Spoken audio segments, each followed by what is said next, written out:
میں نے عرض کیا کہ اللہ گاہک کو لائے مغرب کی نماز کے وقت اور ایسا آرڈر لے کر آیا کہ صبح سے لے کر شام تک وہ آمدنی نہیں ہونی تھی جو اس اکیلے سے ہونی تھی، سب سے زیادہ مال لے جانے والا۔ اب خیال آیا کیا کروں، گاہک بھی اللہ لائے ہیں، اگر نماز پڑھنے جاؤں گا تو یہ گاہک چلا جائے گا۔ اللہ ہی رزاق ہیں، اللہ ہی رزق دے رہے ہیں، اللہ ہی گاہک کو لائے ہیں، نماز بھی اللہ کا حکم ہے، حلال کمانا بھی اللہ کا حکم ہے۔ یوں سوچ کر نماز ضائع کر دی۔ اس نے سارا سامان کھلوا دیا دکان کا، یہ بھی کھولتے رہے نکالتے رہے، اور آپ دیکھیں گے ایسا گاہک کوئی آ جاوے تو چائے بھی منگاؤ، ٹھنڈا بھی منگاؤ، خاص صاحب کے لیے بٹھاؤ بھائی۔ اس نے سارا سامان دیکھا، اللہ نے نماز ضائع کرنے کی وجہ سے اس کے دل کو اس کے مال سے پھیر دیا، گاہک کے دل کو اس کے مال سے یہ پھیر دیا۔ کوئی سمجھ میں نہیں آ رہا، لینا آیا ہے، لینا چاہتا ہے، اللہ نے دل میں ڈال دیا کہ نہیں لینا۔ جو اکرام کر رہے تھے گالیاں دیتے ہیں، گالیاں گاہکوں کو کہ لینا دینا کچھ نہیں ہے، اتنا وقت ضائع کرا دیا۔ جی ہاں، نماز تو گئی تھی، گاہک بھی گیا، تو نے عمل ضائع کیا ہے گاہک کے لیے، ہم دکھا دیں گے تجھے۔ تو نے عمل ضائع کیا ہے گاہک کے لیے، ہم دکھائیں گے تجھے۔ گاہک تیرے قبضے میں نہیں ہے، گاہک کا دل ہمارے ہاتھ میں ہے، ہم یہ چاہیں پھیر دیں۔ سارا مال کھلوا کر ایک بالش کپڑا نہ خریدا، وہ چلا گیا، نماز بھی گئی، گاہک بھی گیا۔ یوں کہتا اگر داعی ہوتا، دیکھو بھائی اذان ہو گئی ہے، نماز کے لیے آپ بھی چلے، میں بھی چل رہا ہوں، اور نماز کے بعد آ جانا، مال لے لینا۔ یہ ہے یقین والا، لیکن اللہ تعالیٰ اس کا بھی امتحان لیں گے۔ اس کے سامنے دکان لائے ہیں، دکان چھوٹی شکل ہے، حضرت مسجد وزیر بڑی شکل ہے، یہ چلا نماز کے لیے مسجد کے قریب، ادھر سے کوئی آیا دوڑا ہوا، وزیر اعظم آپ کے مکان پر آ گئے ہیں، آپ کو بلا رہے ہیں۔ حضرت فرماتے تھے اگر یہ اللہ پر ایمان لایا ہے، اگر یہ اللہ پر ایمان لایا ہے تو یہ کہے گا وزیر سے کلمہ پڑھ کر مسجد میں آ جاؤ اگر اللہ مطلوب ہے، اور اللہ مطلوب نہیں ہے تو انتظار کرو، ہمیں اللہ نے بلایا ہے، ہم بعد میں ملیں گے۔ اگر ایمان ہے واقعی، اگر اللہ پر ایمان لایا ہے تو یہ جواب دے گا، اگر اس کا اللہ پر ایمان نہیں ہے تو یہ کہے گا نماز بعد میں پڑھ لوں گا، پہلے وزیر سے پوچھ لوں۔ حضرت فرماتے تھے اگر وزیر کی طرف پہلے گیا ہے اس نے اللہ کی بادشاہت کا انکار کر دیا۔ سوال اس کا نہیں ہے کہ جماعت کی نماز کا کیا حکم ہے، سوال اس کا نہیں ہے کہ جماعت کی نماز کا کیا حکم ہے، سنت ہے، بعد میں پڑھ لوں گا، فرض نہیں ہے جماعت سے پڑھنا، سنت ہے۔ سوال سنت کا فرض کا نہیں ہے، سوال مسجد میں پڑھنے کا، گھر میں پڑھنے کا نہیں ہے، سوال اس بات کا ہے کہ جب ایک وقت میں اللہ نے بلایا، وزیر نے بلایا، تو تم نے کس کی دعوت پر قدم اٹھایا، کس کی دعوت پر قدم اٹھایا؟ سوال اس کا ہے، سوال اس کا نہیں ہے کہ نماز مسجد میں پڑھی یا گھر میں پڑھی، قضا پڑھی یا ادا پڑھی، یہ بات کی بات ہے۔ پہلا سوال یہ ہے اللہ نے تمہیں مسجد میں بلایا تھا، تم مسجد میں کیوں نہیں آئے؟ یہ لیں گے اللہ امتحان، ادھر مسجد میں بلا رہا ہے اللہ، ادھر وزیر بلا رہا ہے اپنے کام کے لیے۔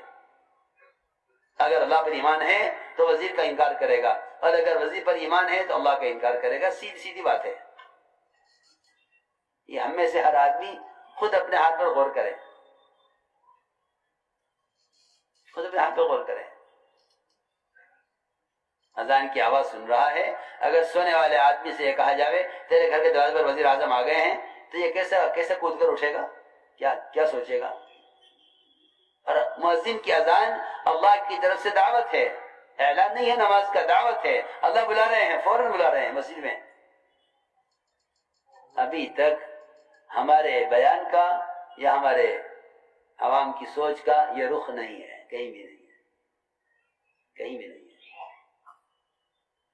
ایک طریقہ کار سمجھاتے رہتے ہیں اور اس پہ چلتے رہتے ہیں، اس طریقہ کار کو جو اچھا بیان کر دے وہ کہا اس کا بیان بہت اچھا ہے۔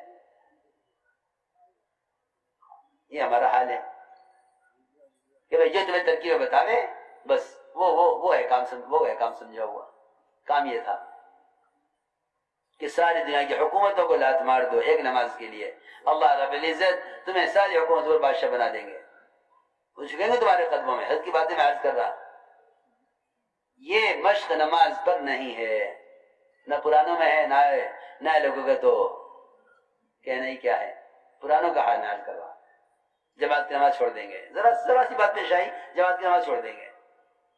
پوچھا گیا عبداللہ بن مسعود رضی اللہ تعالیٰ عنہ سے، ایک آدمی نماز تو پڑھتا ہے لیکن جمعہ اور جماعت میں شریک نہیں ہوتا، گھر میں پڑھ لیتا ہے 5 وقتہ نمازیں، فرمایا کہ وہ شخص جہنمی ہے،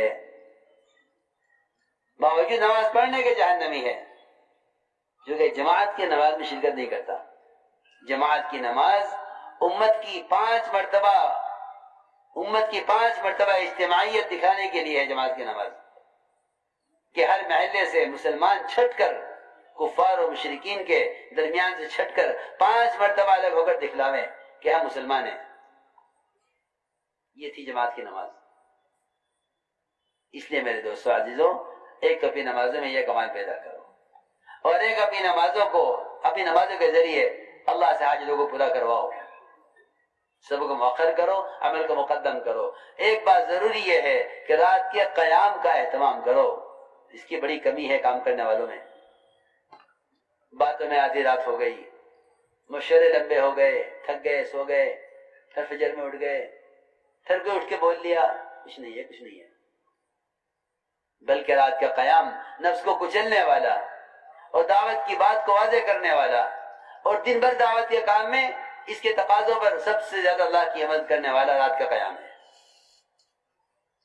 اس لیے 1 سال تہجد فرض رہی صحابہ پر، 1 سال کے بعد اللہ نے اس کو نفل کیا ہے کہ یہ رات کے قیام سے نفس کو کچلیں، اور واقعی نفس کے کچلنے سے ہی سارے جھگڑے اور سارے مسائل حل ہو سکتے ہیں، کیونکہ جتنے بھی حالات ہیں سب نفس کے تقاضے سے ہیں، گناہ نفس کے تقاضوں سے، فتنے نفس کے تقاضوں سے،